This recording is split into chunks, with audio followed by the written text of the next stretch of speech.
инҳисори кулли бинандагоне ки пайваста барномаҳои телевизиони Бадахшонро тамошо доранд. Инак тариқи телевизиони Бадахшон аст барномаи маърифати ҳуқуқӣ. Дар барномаи имрӯза бобати волояти қонун, таъмини сулҳу салоҳ дар кишвар ва пешгирии ҷиноятҳое ки дар ҷомеа хатарнок ҳастанд ва инчунин бобати дигар санадҳои меъёри ҳуқуқие ки дар қонунгузории ҷумҳурии Тоҷикистон муқаррар карда шуданд ва шумо бинандагони гиромӣ нақл карда мешаванд.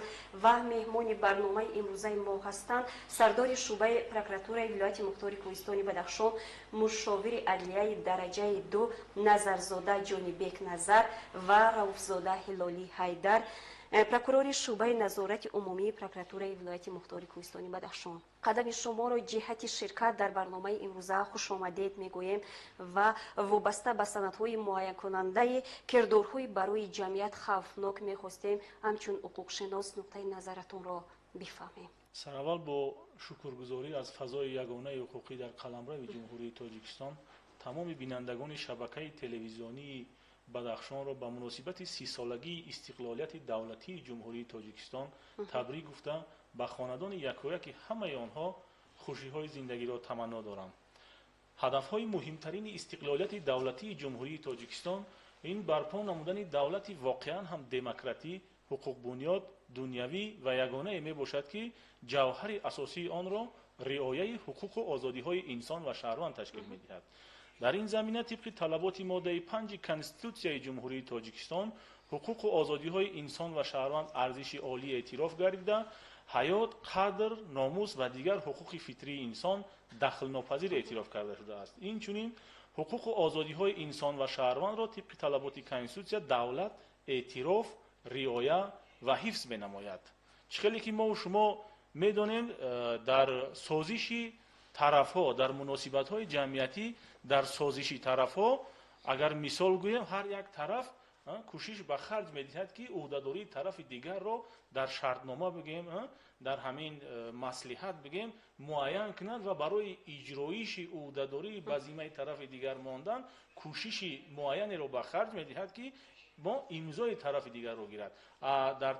дар талаботи Конститутсия бошад дар самти арзиши олӣ эътироф кардани ҳуқуқу озодиҳои инсон ва шаҳрванд қисмати хотимавии қисмати охирони моддаи 5 ҷилои арзиши олӣ эътироф гардидани ҳуқуқу озодиҳои инсон ва шаҳрвандро нишон медиҳад ки давлат худаш ҳуқуқу озодиҳои инсон ва шаҳрвандро эътироф менамояд.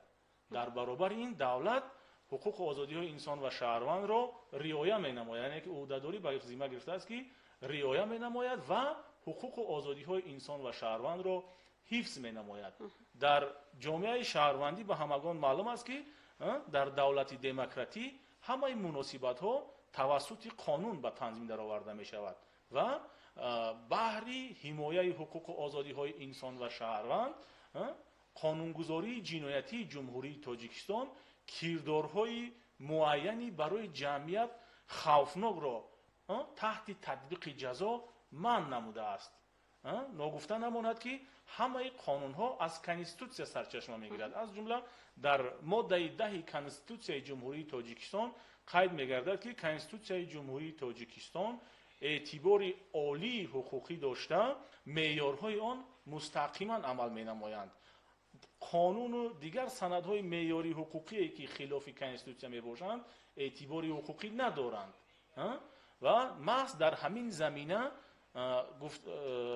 гуфтан ба маврид аст ки ягона санади меъёри ҳуқуқӣ ё қонуне ки кирдори барои ҷамъият хавфнокро таҳти татбиқи ҷазои ҷиноятӣ манъ кардааст, ин кодекси ҷиноятии ҷумҳурии Тоҷикистон мебошад.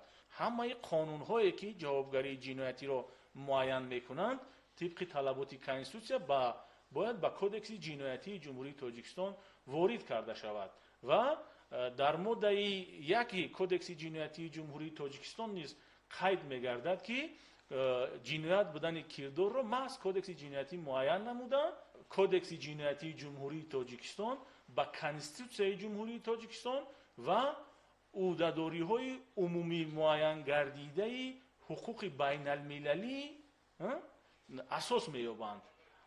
аз нуқтаи назари ин модда Конститутсияи ҷумҳурии Тоҷикистон кодекси ҷиноятии ҷумҳурии Тоҷикистонро ҳамчун як таҷҳизоти таъминкунандаи ҳуқуқу озодиҳои инсон ва шаҳрванд пешбинӣ намудааст ва ҳамин ҳолатҳо ба Конститутсияи Ҷумҳурии Тоҷикистон ҳамоҳанг мебошанд. шумо қайд карда гузаштед ки тамоми қонун қоидаҳо дар конститутсия муайян шуданд ва муқаррар карда шуданд ва дар асоси конститутсия ба қоидаҳои вайронкунанда ба кодекси ҷиноятӣ ҷавобгариҳои махсус муқаррар карда шуданд ва бигӯед худи кирдори барои ҷамъият хавфнок чӣ маъно дорад ва барои чунин амал намудани чунин кирдорҳо тибқи санадҳои меъёри ҳуқуқӣ кадом ҷавобгариҳо муқаррар карда шуданд? мо мафҳуми мисол ҷиноятро мисол агар гуфта гузарем ин ҳаракат ё беҳаракатӣ мегӯем ё ки агар содда карда гӯем кирдори барои ҷамъият хавфноке ки таҳти татбиқи ҷазо манъ карда шудааст ҷиноят эътироф мешавад ва муқаррарист ки барои кирдори содир карда шуда ҷавобгарӣ пешбинӣ намудааст. Кодекси ҷиноятии Ҷумҳурии Тоҷикистон ҷавобгарии ҷиноятӣ ин аз ҷарима оғоз мегардад, баъдан корҳои ислоҳӣ, корҳои ҳатмӣ, маҳдуд кардани озодӣ, маҳрум сохтан аз озодӣ, як умра маҳрум сохтан аз озодӣ ва ҳукми қатл мебошад. муқаррарист ки барои ҳар як ҳамин намудҳои ҷазо барои ҷиноятҳои алоҳида пешбинӣ гардиданд. аз ҷумла кодекси ҷиноятии Ҷумҳурии Тоҷикистон ҷиноятҳоро ба 4 гурӯҳ тақсим намудааст. ҷиноятҳо ба гурӯҳи ҷинояти дараҷаи начандон вазнин, ҷиноятҳои дараҷаи миёна, ҷиноятҳои вазнин ва махсусан вазнин пешбинӣ намудааст. яъне дар кадом ҳолат кирдори инсон ин ҷиноят маҳсуб мешавад? дар ҳолатҳое ки мисол кодекси ҷиноятии Ҷумҳурии Тоҷикистон 4 аломатро пешбинӣ намудааст ки агар ҳамин аломатҳо дар ҳаракати шахс мушоҳида шавад, яъне ки 4 аломат ин объект, субъект, тарафи объективӣ, тарафи субъективӣ. Анами 4 аломат дар кирдори шахси мисол гунаҳгор мушоҳида шавад ё гумонбар шуда бигем мушоҳида шавад, агар мо кодекси ҷиноятии Ҷумҳурии Тоҷикистон ба пуррагӣ ҳамин кирдорро ҷиноят эътироф мекунад. шахсе ки кирдори барои ҷамъият хавфнокро содир карда киро мо гуфта метавонем? нафаре ки манфиатҳои шахсии худро аз манфиатҳои давлат боло монда ба мақсади ба даст овардани мисол агар оддӣ карда гӯем ба мақсади ба даст овардани ягон фоидаи моддӣ ё ягон мақсадҳои барои худ бартарӣ дошта ҳуқуқи як нафари дигарро ё ки бигем ҳуқуқи як шаҳрванди алоҳидаро ё манфиатҳои ҷомеа ва давлатро халалдор намуда бо ин кирдори худ ба манфиатҳои шаҳрвандон, ҷомеа ва давлат зарар мерасонад ва муқаррарист ки барои ин кирдорҳо ҷавобгарии ҷиноятӣ пешбинӣ гардидааст. дар ҳамин ҷо қайд кардан ба мавриде аст ки ҷавобгарии ҷиноятӣ тибқи талаботи кодекси ҷиноятии Ҷумҳурии Тоҷикистон ин мақсадаш паст кардани шаъну шарафу таҳқири ҳамон нафари гумонбаршуда ва айбдоршуда сӯзанда ино намебошад. таъини ҷазо ҳам мақсад дорад. мақсадҳои таъини ҷазо ин пеш аз ҳама барқарор кардани адолати иҷтимоӣ, ислоҳи маҳкумшуда ва пешгирии ҷиноятҳои дар оянда содиршаванда мебошад.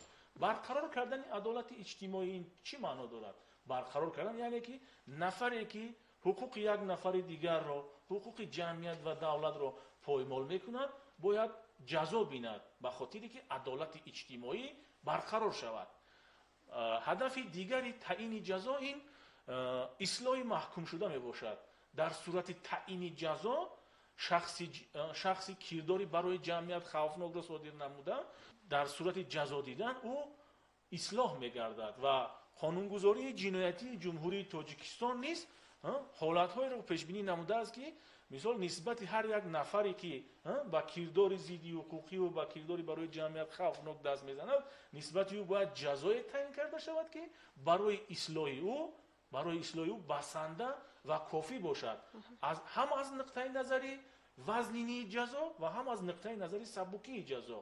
бинобар ин мисол нисбати ҳар як кирдор дар алоҳидагӣ вобаста ба омӯзиши шахсияти нафари кирдори барои ҷамъият хавфнокро содир намуда ҷазо таъин карда мешавад ки аз рӯи талаботи қонун ва принсипҳои кодекси ҷиноятии ҷумҳурии тоҷикистон ҳамун ҷазои таъин карда бояд қонунӣ асоснок ва одилона бошад. тартиби даъвати гумонбаршуда ва бозпурсии гумонбаршуда ё шахсе ки шаҳрванде ки ҷиноятро содир кунад дар қонунгузорӣ чӣ хел муқаррар шудааст ва ҳамчунин дар сурате ки шахс ҷиноят содир карду ба ҷои тафтишотӣ ҳозир намешавад, дар ин бора кадом қонунгузориҳо пешбинӣ карда мешаванд ё ҷавобгариҳо муқаррар шуданд? амалишавии талаботҳои кодекси ҷиноятии ҷумҳурии тоҷикистонро кодекси мурофиявии ҷиноятии ҷумҳурии тоҷикистон ба танзим даровардааст.